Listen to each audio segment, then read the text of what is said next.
દેવર્ષિ 360 joint surgery centre. તેમાં આજે આપણે ડિસ્કસ કરશું કયા પ્રકારના શોલ્ડર ઇન્જરીઝ કે જેમાં આપણે ઓપરેશનની જરૂર પડે છે. સૌ પ્રથમ તો શોલ્ડરના અલગ અલગ પ્રકારના ફ્રેક્ચર્સ અને ડિસ્લોકેશન, આની તમામ માહિતી અમે અમારા અલગ વિડીયોમાં આપેલી છે. હવે ફ્રેક્ચર અથવા તો ડિસ્લોકેશન એટલે કે ટ્રોમેટિક કન્ડિશન સિવાયની જે કન્ડિશન્સ છે તેના વિશે આપણે આજે ચર્ચા કરશું. શોલ્ડર જોઈન્ટ એ બહુ અગત્યનો સાંધો છે. તેમાં શોલ્ડર જોઈન્ટ એટલે કે ગ્લેનોહ્યુમરલ જોઈન્ટનો સમાવેશ થાય છે, તે સાથે એક્રોમિયોક્લેવિક્યુલર જોઈન્ટનો સમાવેશ થાય છે, તેમજ પાછળ સ્કેપ્યુલા અને ચેસ્ટ બંને વચ્ચેનું પણ જે જોડાણ છે તેને સ્કેપ્યુલોથોરાસિક એસોસિએશનનો સમાવેશ થાય છે. આ બધી જ વસ્તુઓ ભેગી થઈ અને શોલ્ડરની મૂવમેન્ટને લગતા સમસ્યાઓ તથા તેને લગતી ઇન્જરીઓનું પ્રોડક્શન કરતી હોય છે. હવે શોલ્ડર જોઈન્ટમાં સૌથી વધારે જો કોમન તકલીફ આપણે જોઈએ છે તો તે છે રોટેટર કફ ઇન્જરીઝ.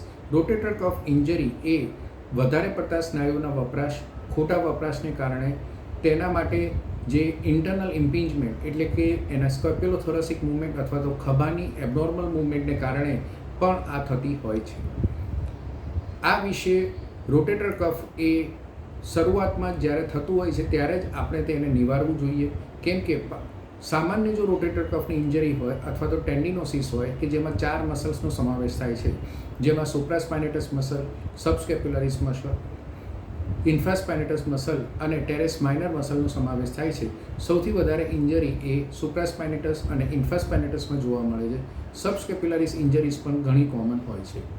ટેન્ડિનોસિસ અને ટેન્ડન ઇમ્પિંચમેન્ટ પછીનો જે તબક્કો આવે છે તેમાં પાર્શિયલ અથવા તો કમ્પ્લીટ ટેન્ડન ઇન્જરી થતી હોય છે, અને આ ટેન્ડન ઇન્જરીને વેળાસર જો રિપેર ન કરવામાં આવે તો આખા સાંધાની હાલત ઘણી જ ખરાબ થાય છે, તેમજ શોલ્ડર ડિસફંક્શન અને શોલ્ડર આર્થરાઇટિસનું પ્રમાણ ઘણું વધારે હોય છે. આ સિવાય જે બીજી કન્ડિશન સૌથી વધારે જોવા મળે છે તથા દર્દીઓને વધારે માત્રામાં હેરાન કરે છે તેમાં રિકરન્ટ ડિસ્લોકેશન ઓફ શોલ્ડરનો સમાવેશ થાય છે, એટલે કે સાંધો વારે ઘડીએ છટકવું. આપ સૌ જાણો છો તે પ્રમાણે શોલ્ડર એ હાઈલી મોબાઈલ જોઈન્ટ છે, પણ જેટલી મોબિલિટી વધારે છે તેટલી જ તેની સ્ટેબિલિટી ઓછી છે. સ્ટેબિલિટી ઓછી હોવાને કારણે તે વારે ઘડીએ છટકી જાય તેવા પ્રસંગો બનતા હોય છે, અને જ્યારે વારે ઘડીએ છટકે એટલે કે રિકરન્ટ કન્ડિશન બને અથવા તો હેબિચ્યુઅલ પેશન્ટ પોતે જાતે છટકાઈ અને પોતાની જાતે બેસાડી શકે ત્યારે શોલ્ડરમાં ઘણી જ ઇન્ટરનલ ઇન્જરી થયેલી હોય છે. આ ઇન્જરીનું સમાધાન કરવા માટે આર્થ્રોસ્કોપી અથવા તો દૂરબીનની પદ્ધતિ એ સૌથી વધુ અગત્યની પદ્ધતિ છે, તથા દૂરબીન દ્વારા મોટાભાગના રિકરન્ટ ડિસ્લોકેશન ઓફ શોલ્ડર્સને સારી રીતે સારવાર કરી શકીએ છીએ. ફ્રોઝન શોલ્ડર એ પ્રમાણમાં 30 થી 35 વર્ષથી વધુ વયના લોકોમાં જોવા મળે છે. ડાયાબિટીક્સમાં તે કોમન હોય છે. તેમાં સાંધાનું કેપ્સ્યુલ જે છે એમાં એડહેસિવ કેપ્સ્યુલાઇટિસ એટલે કે સાંધાનું કેપ્સ્યુલ એમાં ઇન્ફ્લેમેશન થવાને કારણે સાંધો જામ થઈ જાય છે. શોલ્ડરની મૂવમેન્ટ એ ખાસ એવી અફેક્ટ થાય છે, અને તે મોટે ભાગે 3 થી 6 મહિના ફિઝિયોથેરાપી રેગ્યુલર કરવાથી મટી જાય છે. પરંતુ જો 5 to 10% કેસીસમાં જ્યારે એ ન મટે અથવા તો પેશન્ટ ફિઝિયોથેરાપી માટે કોઓપરેટ ન કરતું હોય અથવા તેને અસહ્ય દુખાવો હોય તો આર્થ્રોસ્કોપિક દ્વારા તેનું રિલીઝ કરી અને શોલ્ડરની મૂવમેન્ટ આપણે પાછી રિગેઇન કરી શકતા હોઈએ છીએ. સૌથી બીજી એક કોમન ઇન્જરી છે એક્રોમિયોક્લેવિક્યુલર એટલે કે શોલ્ડર જોઈન્ટનું જે ફ્રેક્ચર છે એ અલગ છે. જેમ શોલ્ડર ડિસ્લોકેશન એક્યુટ થાય છે તેવી જ રીતે એક્રોમિયોક્લેવિક્યુલર જોઈન્ટનું ડિસ્લોકેશન તે પણ ઘણું કોમન છે, તેમજ લેટરલ એન્ડ ઓફ ક્લેવિકલનું ફ્રેક્ચર વગેરેને કારણે ખભાનું જે જોડાણ છે એટલે કે પર્ટિક્યુલરલી સ્કેપ્યુલાનું જે જોડાણ એ સેન્ટ્રલ સ્કેલેટન સાથે એટલે કે પાંસળી સાથે થયેલું હોય છે, તે જોડાણને તૂટી જતાં ફંક્શનલ પ્રોબ્લેમ્સ ઘણા આવે છે, અને જો તેને વ્યવસ્થિત રીતે ટ્રીટ ન કરવામાં આવે તો આખી શોલ્ડર બાયોમિકેનિક્સ પર અસર થતી હોય છે. સારામાં સારી વસ્તુ એ છે કે તેના માટેના પણ શ્રેષ્ઠ ઇમ્પ્લાન્ટ્સ અત્યારે અવેલેબલ છે, અને અત્યાધુનિક આર્થ્રોસ્કોપી તેમજ આર્થ્રોસ્કોપી આસિસ્ટેડ તેમજ મિની ઓપન સર્જરીની દ્વારા પણ તેને આપણે સરસ રીતે રિપેર કરી શકીએ છીએ, તથા લાઈફટાઈમ શોલ્ડરમાં કોઈપણ પ્રકારનું ડિસ્ફંક્શન કે આર્થરાઇટિસ ન રહે તે વસ્તુ આપણે ચેક કરી શકતા હોઈએ છીએ. શોલ્ડરમાં સૌથી અગત્યનો એક મસલ જે છે એ સૌથી નાનો છે પણ સૌથી અગત્યનો છે. આપણે સૌએ બાવળાને તો જોયેલા જ હશે, જ્યારે પણ કોઈને પણ મસલ ફૂલાવતા જોઈએ ત્યારે એના બાયસેપ્સ આપણે જોતા હોઈએ છીએ, પરંતુ બાયસેપ્સ એ શોલ્ડર માટે પણ સૌથી અગત્યનો ટેન્ડન છે. અને બાયસેપ્સના ઓવરયુઝને કારણે બાયસેપિટલ ટેન્ડિનાઇટિસ તેમજ બાયસેપિટલ રપ્ચર એ થતું હોય છે અને તેને કારણે પણ શોલ્ડર જોઈન્ટ તેની સ્ટેબિલિટી તથા મોબિલિટી અફેક્ટ થવાને કારણે ઘણી બધી વખત એ ઘણો જ પેઇન અનુભવે છે, શોલ્ડરમાં સખત ડિસફંક્શન થાય છે તથા તેને કારણે આપણને ઘણી બધી સમસ્યાઓ આવે છે.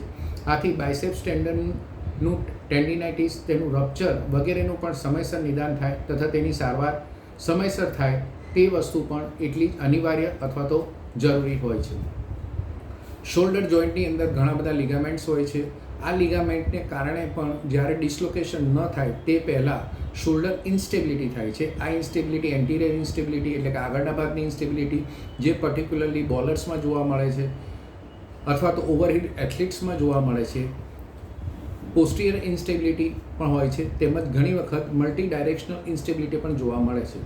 ઘણા બધા સ્વિમર્સમાં, ઘણા બધા પ્લેયર્સની અંદર આપણે મલ્ટી ડાયરેક્શનલ ઇન્સ્ટેબિલિટી શરીરમાં બીજા કોઈપણ પ્રકારની લેક્સિટી ન હોય તો પણ જોઈએ છે અને જ્યારે પણ આ મલ્ટી ડાયરેક્શનલ ઇન્સ્ટેબિલિટી થાય છે તેને કારણે સાંધાની સામાન્ય મૂવમેન્ટ એબનોર્મલ થવાને કારણે ઇન્ટરનલ ડિરેન્જમેન્ટ એટલે કે સાંધાની અંદરના ભાગમાં ઈજા થવાનું પ્રમાણ ઘણું બધું વધી જાય છે અને જો આ ઈજા સતત અને અવિરત થતી રહે તો શોલ્ડરની બાયોમિકેનિક્સ પર અસર થતાં રોટેટર કફના ઇશ્યુઝ પણ થઈ શકે છે. રોટેટર કફ ટેર થઈ શકે છે, શોલ્ડરમાં કાર્ટિલેજ ડેમેજ થઈ શકે છે, શોલ્ડર છટકી શકે છે, શોલ્ડરની અંદર લેબ્રલ ઇન્જરી એટલે કે આગળની તરફ અથવા તો પાછળની તરફ છટકે તેવી સમસ્યા તેમજ હ્યુમરલ હેડની અંદર પણ ઈજા કે જેને હિલસાજ ફ્રેક્ચર કહેવામાં આવે છે તેમજ રિકરન્ટ ડિસ્લોકેશન ઓફ શોલ્ડર વગેરે તેવી તમામ સમસ્યાઓનો જન્મ થઈ શકતો હોય છે.